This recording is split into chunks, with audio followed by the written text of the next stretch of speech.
নমস্কাৰ। ভিন্ন ৰসৰ কবিৰূপে খ্যাত তথা বিশিষ্ট অভিযন্তা শ্ৰীযুত মনোজ কুমাৰ শৰ্মাদেৱে ৰচনা কৰা এটি সুন্দৰ কবিতা আজি আবৃত্তি কৰিবলৈ লৈছো। কবিতাৰ শিৰোনাম মানৱতাৰ প্ৰহৰী। কবি সংস্কৃতিৰ ধ্বজা বাহক, মানৱতাৰ প্ৰহৰী।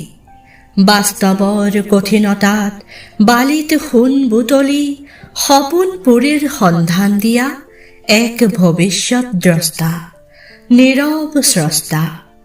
কবিৰ চাকত সৃষ্ট কাব্য জ্ঞান পিপাসুৰ কল্পবৃক্ষ, হৃদয়ৰ পৰা হৃদয়লৈ অমৃত সঞ্চালিত কৰা এক অদৃশ্য সাঁকো।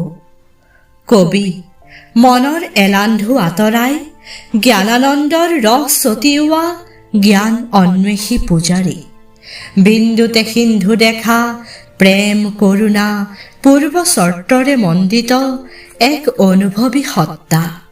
কবিতাই সন্ধান দিয়ে কলিয়াৰ সিপাৰৰ জ্যোতিষ্কৰ, দৰ্শনৰ আশিসেৰে বৰষে আমোক মন্ত্ৰপুত বৰষুণ অশান্তিৰ অনল নিৰ্বাপনৰ, কঢ়িয়াই চিৰ বাঞ্ছিত আবেগ মধুৰ মানৱতা।